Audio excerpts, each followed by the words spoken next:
All right, so when we did our Making Sense series, we had a question and response form where you could submit any questions you want. And there was one question on there that was so big and so central to how and why we do what we do that Tom and I thought we'd sit down and talk about it a little bit because there's a lot to unpack. We've actually done an entire series around this concept.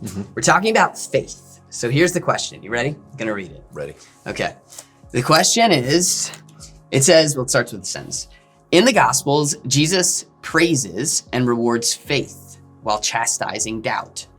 What is faith and how does one feel and show it when even the apostles, those 12 guys who follow Jesus, find themselves surprised and amazed? There's 3 parts to this question. What is faith? How did Jesus respond to it? Because I've challenged that chastising statement a little bit. And how can we have faith if even the people who were super close to Jesus struggled to have faith? So, Tom, I mean, faith. Faith. So I think a lot of times people feel like faith is some like extra emotion that's like somehow elusive, but I like to describe faith as confidence in God and that he is who he says he is and that he'll do what he said he will do. Like that he is who he is and that he'll do what he said he'll do. Like confidence that he's going to be that person, be God and do. Confidence. Yeah, I know. I think that's great. Andy Stanley is somebody who's written a lot of books about church and spiritual stuff, and I think this is one of like his major contributions to the church world. This idea that faith really is confidence. So if I have confidence in a chair, I'll sit in it, right? Like that's an exercise of faith. Now, the cool thing about understanding faith as confidence is it can be a feeling, but it can also be an action. Or maybe we could say like it can start with a feeling or it can start with an action, right? Like there's sometimes this pressure to like muster up some faith and sometimes depending on the song I just listened to, it's there. And sometimes it's not there. And so if you think that faith is an emotion that you have and God's going to be mad at you if you don't have it, then that's kind of a rough place to live. But if there's an interaction between the two, which there is, then there's something we can do, right? So let's go back to the chair thing. I can walk up to a chair like that one or this one since a minute with all the faith in the world and just sit down. The faith is there. I know this chair is going to hold me. It's going to take care of me and I've got nothing to worry about, right? But I can also, like, let's say I have a really bad history with chairs. And so I'm scared and I'm walking in, I'm asking Tom all these questions, like, Tom, what's the deal with this chair? So I can, even with hesitation, I can still act in faith by sitting in the chair. And then when I see that it holds me, my feelings, the feelings of faith, follow that. So you can still act. It's kind of like fear. Well, I don't want to get into that, but you're like leading your doubt yes into faith because you're proving it, proving it wrong in some ways. Yes. You're like, okay, I'm not sure, but I'll sit anyway. And they'll be like, oh, this does work. This does hold my weight. Yes. You can choose to act on confidence that you want to be there, right? Very nice. Thank you. Okay, so faith, confidence that God is who he says he is and that he'll do what he says he'll do. Now there's this one verse and sometimes it gets thrown in there when people talk about faith. It's from Hebrews chapter 11. It says, faith is the substance of things hoped for, the evidence of things unseen. That's in the context of a larger chapter. And a lot of times people will provide that as the definition of faith because it says faith is. But really that's something about faith. It's not a definition of faith. It would be like me saying pink is wonderful, right? Wonderful is not pink. I'm just describing pink. So I just wanted to throw that in there. Now Jesus responds to faith. Like when you think of the way that Jesus responds to faith, what are some things that you think of? Something that gives me actually some measure of encouragement is that his disciples, right, these 12 guys that were with him for a lot of time, months, years, who watched him take care of people, who watched him teach and reveal new things about God and life, and saw him perform miracles and do amazing things. those guys still doubted, and Jesus was always like stunned by their doubt, right? Now, why is that so interesting? Is that like they're right there with him and they know who he is, or at least they've seen him act, and they're still like, we're not sure about this guy. That gives me actually encouragement, because we're 2,000 years later and there's times where we doubt, or sometimes there's guilt for feeling like we don't have enough faith on top of everything. And it's like, well, no, we're in good company. If these guys who are right there still struggled with belief and faith and trust and confidence, then, and if we struggle with that, like, we're in good company. So to really answer your question is like, sometimes Jesus was annoyed at their lack of faith. Especially based on what he had already accomplished and what he'd already done. In other situations, he's kind of amazed at people's faith. There's the Roman centurion who he says to Jesus, like, I know that if you just say the word, like this thing's gonna happen. Like, I don't even need to like go and bring you to where I need you to be. He's like, I know that if as a commander, I can just tell my people to go do something, they better do it. And like, that's the same kind of power, Jesus, that you have. And I think Jesus was amazed at that. So I think about kind of frustrated at people's lack. Sometimes, not always, but particularly with his followers. And then he was amazed by this, I guess, not necessarily a Jewish guy, not a believer person, a person of faith in Jesus necessarily. Yeah. And I think that there's definitely something to be said about the context and the people that he's speaking with. So the disciples, they had left their former jobs and places of like their homes to go help Jesus with this movement that was going to be around trusting him. And there were times they didn't get it. And he gets annoyed sometimes. Like, one time he feeds thousands of people and he's about to, and he's like, all right, what are we going to do about this food? And they're like, we don't know. They're like, there's not enough food. And then he feeds everybody. And then like a little while later, they're together and there's a crowd that needs a lot of food. And he's like, how are we going to feed them? And they're like, yeah, we don't know. And he's like, all right, guys, like, you remember last time? Like, are we not connecting the dots here? And so, yeah, sometimes there is some frustration. However, like Tom said, we have these stories, we know about their doubts because they wrote about them. So they want us to know they struggled. That's an important point. The other thing is that they were with him all the time. And so there was this expectation that they were supposed to have a little bit more confidence in him. But there's this one scene that I think, like, I don't know, really just kind of overshadows the whole faith doubt situation. John the Baptist, who is Jesus's cousin and his first real like employee, his first follower. Before Jesus started doing anything, John the Baptist was telling people that Jesus was going to start doing things. He's the trailblazer. Yes, that's a good term. I like that. The pioneer. Yes. Yeah, trailblazer's better. Okay. So he starts off and he's like telling everyone, Jesus is the one. Then he goes to jail and he thinks he's about to lose his life. And he sends his followers to Jesus, who's in front of a bunch of people. And the followers are like, hey, John wants to know if you're actually the one. Well, because he's about to lose his life. And so circumstances are a lot harder. And what does Jesus do? He's not like, are you serious? My cousin? My first guy? Like, he's questioning me? No, he's totally understanding. He gives them the answer that they're looking for. And then he turns to the crowd and he publicly celebrates who John is and what he did. Like, he says, something to the effect of like, John's one of the greatest guys to ever live. Right after John has his guys publicly express John's doubt to Jesus. I don't know, if I were Jesus, I'd probably be a little embarrassed that like my main guy is not sure. But so he's super understanding. So he's amazed by the Romans, these outsiders, non-religious people. They show faith and he's amazed and he's like, celebrates it. Then there's super close people with him who don't get it. And he's like, come on.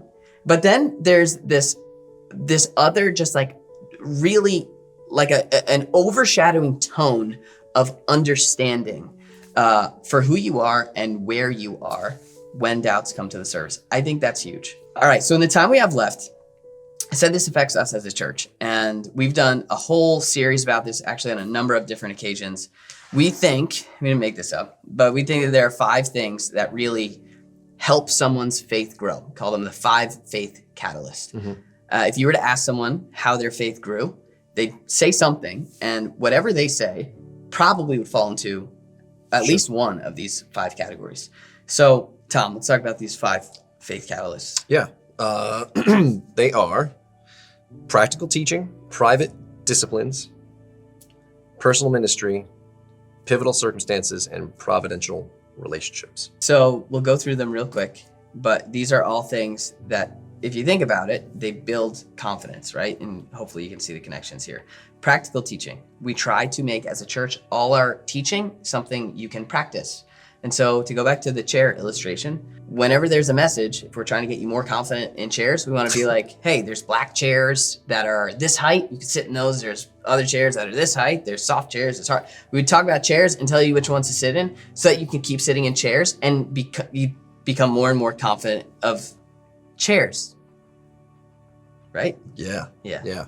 Chairs for those who don't sit in chairs. No, well, the idea is like we could talk about all the reasons why you could sit in a chair, but we also want you to like try it out. Yeah. And that's kind of how we talk about things from the platform on Sundays. It's like, we don't want you to just learn something. We want you to go do it. So we do our best to like provide handles, actionable steps around the things that are in the Old and New Testament, to make faith like tangible, practical, doable. And when you do those things and you see that it actually produces good in your life, that actually grows your faith. It grows your confidence in God. So that's why we put the messages and deliver the messages the way we do on Sunday. So there's a responsibility on the person crafting and delivering the message, and then there's a responsibility to do something about it. Yes. For the people that hear the messages. Practical teaching, there's a responsibility of the teacher and the practicer. Right. Another faith catalyst is private disciplines. Private disciplines, like private practices. So these are things that are between you and God. And so it almost like isolates the relationship, and it's an opportunity for you to very intentionally exercise that trust that you have. So Jesus touches on these things in Matthew chapter 6. He calls them acts of righteousness. He mentions praying, giving, and fasting. And these are all opportunities to develop a personal relationship with God. Giving specifically, the connection with trust is very obvious. It's like, well, if I'm going to give, I'm going to trust that God's going to be my supplier. And so let's see if he's going to, right? For me, that was a huge step in my faith, because I felt like all of a sudden I had a super tangible way to like sit in the chair, even if my emotions weren't there yet. At the same time, praying, right? If I'm praying and nobody knows about it, it's something that like I'm intentionally focusing on God and nobody else. It is my sole motive to develop that trust and that relationship with God. And so Jesus really emphasizes doing these things for what's happening between you and God. This is when your faith starts to feel like your own faith and not something you've inherited from your parents, not something you're agreeing with everybody else in the church. But when it's a Thursday morning and you open up your Bible and decide you're going to pray, or you're doing one of the readings, like with us as a church, that's part of the reason why we're doing that, to give you an opportunity on your own to nourish your understanding and your faith in God. Number 3. Personal ministry. Personal ministry. Yeah. So a lot of times it's easy to connect it to what we're doing together as a church community. But this is like when you kind of live out your faith, like with your hands and your feet, like you're doing something, either through the church or you're trying to bring the good news of Jesus to somebody. So personal ministry could be serving, in the kids area on Sundays. It could be leading a small group. It could be, being a host and welcoming people to the church on Sundays. It could be running a computer. Those are things that are like happening here. But beyond this building or the people or the community here, it could be, honestly, as simple as being a warm and welcoming person in your place of work. And when the opportunity arises, to have a conversation with somebody about why you are the way you are, like that's personal ministry. It's like, it's you like taking steps towards bringing the gospel to people. That doesn't mean you have to be on the street corner yelling out, repent, but it's like intentional ministry. I can't think of the right phrase here. Yeah, serving. Like that's a great way to say it. If you think, really the word for ministry is the word for service. So if you think about it, like in any given situation, there are people who are on the giving end of the spiritual experience, and then people who are on the receiving end. Personal ministry is when you step onto the giving end, and it can be anything, big or small. It can be cleaning, or it can be teaching from the front. But you're now like in the game, right? Yeah. And there's a certain level of inadequacy. I'm speaking from experience. Whenever you feel like you're part of the cause of Jesus, there's a level of inadequacy that comes with that makes you feel like you've got to trust God to come through. And that's the sitting in the chair for that thing. When you're asked to teach a class or lead a class or be responsible for somebody's experience at the church, there's a weight of responsibility. And so we bring that to God, and he gives us the strength that we need, right? So every Sunday before we don't do it anymore because we don't have our big team rallies, but our team used to get together, and almost every time when I would pray, I would say, all right, God, like we've prepared and we've done everything we can do for this morning, but we put this in your hands, right? Like we're doing what we can. As much as we can do, right? Yes, and now you do what you can. Yeah. And there's something about it when it's all done and you hear like, wow, things actually happened for people. There's a feeling like, wow, okay, like God, we trusted him to make something of what we're doing, right? We give him the loaves and he multiplies them. So that grows your faith. Then there's two other things that these we're less responsible for, but we look for opportunities to encourage them or to cultivate them. The first one is providential relationships. Yeah.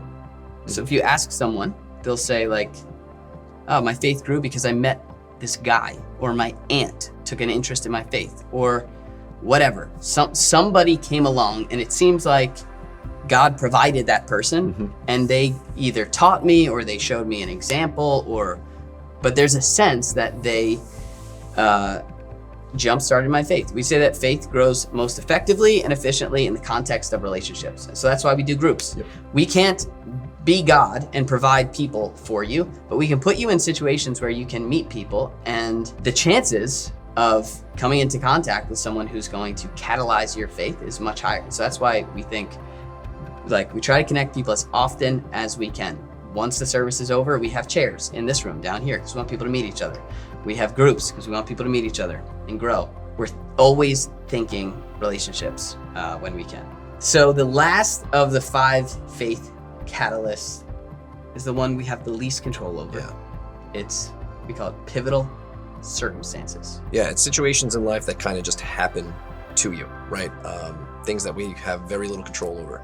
And the best we can often do is like prepare for them, know that life's going to throw us curveballs. And those often require having providential relationships or listening to practical teaching, right? But like, what would be a pivotal? Yeah. So oftentimes they're negative. They're not like happy things. Things like when you lose a loved one, or you have to move, or you lose a job. It could be maybe neutral. It's happy and sad. It's like a kid going off to college, right? But it could also be a very positive thing, like getting married, having a child.